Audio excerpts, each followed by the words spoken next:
Now, in the wake of the Israel-Gaza war, it's very clear what everybody's position is, right?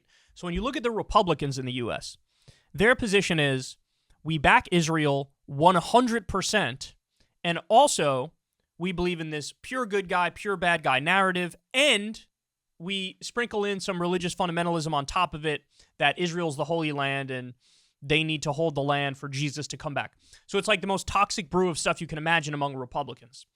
The Democratic position is very similar to the Republicans. The Democratic position is we are 100% with Israel, no questions asked. And then you mix in a little bit of lawyer speak about window dressing, pretending to be concerned about Palestinian civilians.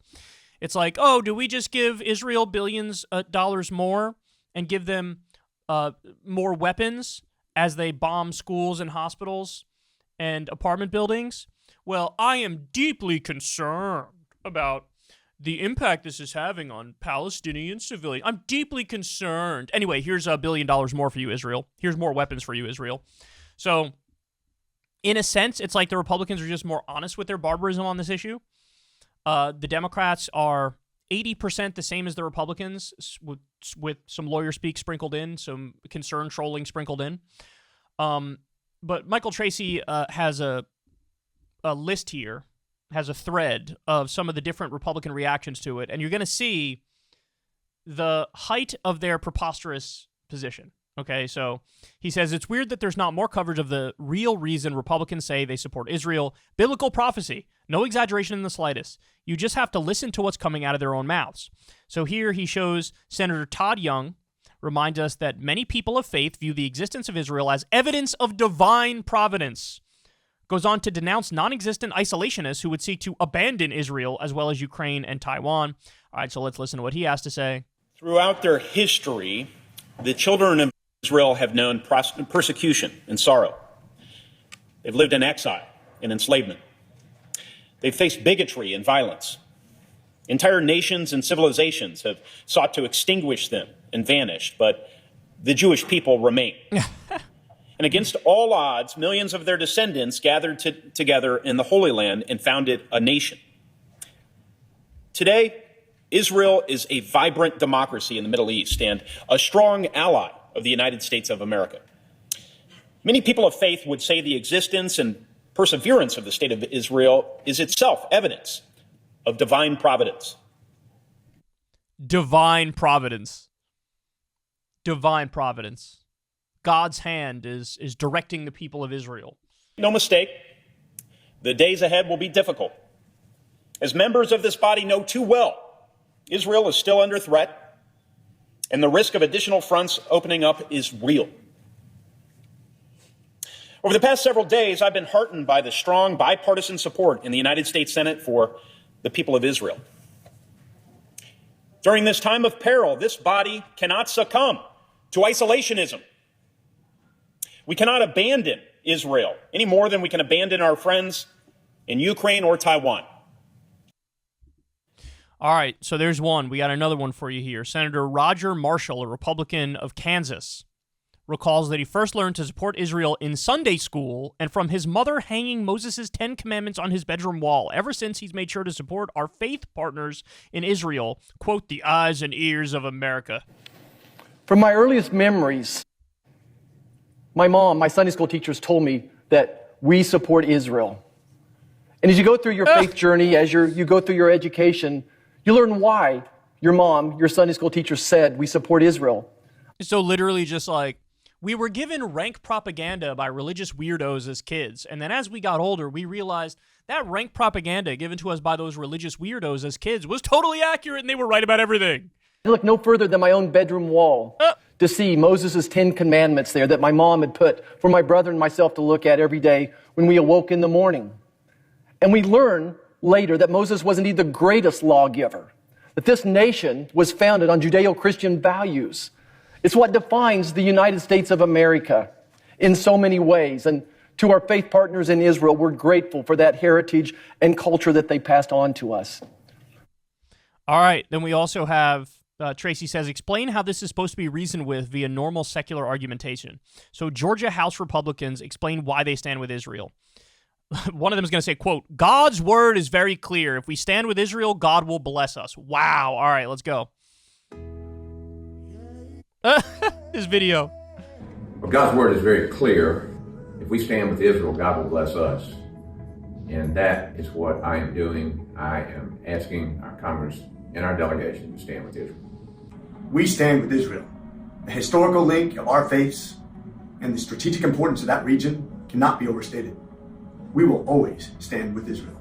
I stand with Israel because Israel is our closest ally in the Middle East. And in Genesis 12, God set up Israel and its future generations. I will bless those who bless you. Wow. So overtly religious arguments at a time when Israel is purposefully killing civilians all over the place in Gaza. Then, by the way, you might say, hey, these are a little bit more obscure politicians. Well, here's Ron DeSantis. Let's see what Ron DeSantis has to say about this. It's an interesting thing because Israel, on the one hand, is thousands of years old and yet only 75 years young with the modern rebirth. But it allowed us to reflect on the fact that the rebirth of modern Israel has been one of the most exceptional developments in the modern history of our entire world. So the question sometimes I'm asked is, man, you're a stalwart for Israel and a strong U.S.-Israel relationship. Why? Why Israel? Well, it's something that's personal to my wife, Casey, and to me. It comes from our faith in God. It comes from the visits, and I've done a number of visits to Israel over the years, where you can walk with a Bible in your hand, read the Bible, and stand right where people like David and Jesus stood thousands and thousands of years ago. The Bible comes to life when you're in Israel. It also comes from us knowing historical facts and historical truths about the thousands and thousands of years of connection between the Jewish people and the land of Israel. It comes from us knowing that the United States and Israel are in the same fight against the same tyrannical forces, including forces fueled by international terrorism. And it comes from the recognition that the United States of America was founded on Judeo-Christian values. In other words, the U.S. and Israel are in an alliance to take out those barbarians and savages, the Muslim barbarians who'd like to take us back to a more primitive time. And one of the things that I said was that if you elect me as governor back in 2018, that I would be the most pro-Israel governor in these United States. And we have kept our word and kept our promise on that.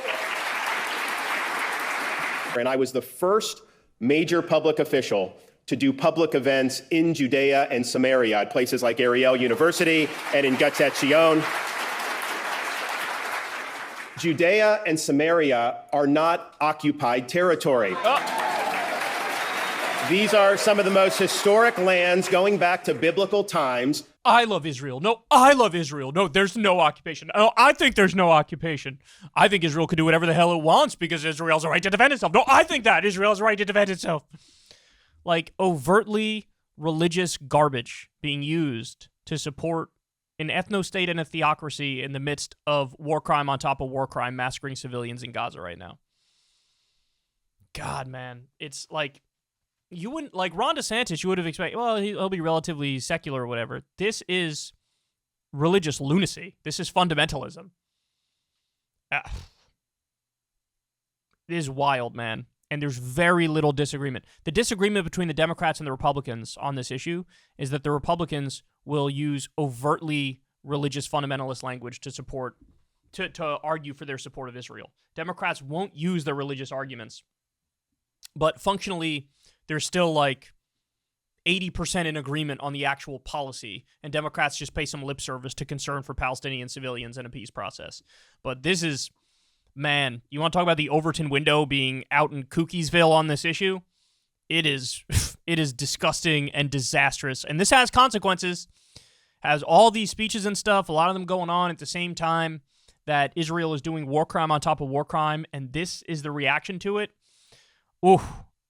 Man, we are playing with fire, and a much broader war might break out. Hey, y'all, do me a favor and like and subscribe. It helps out big time in the algorithm. Click the bell as well for notifications when videos drop, and watch that video on screen right now. You know you want to.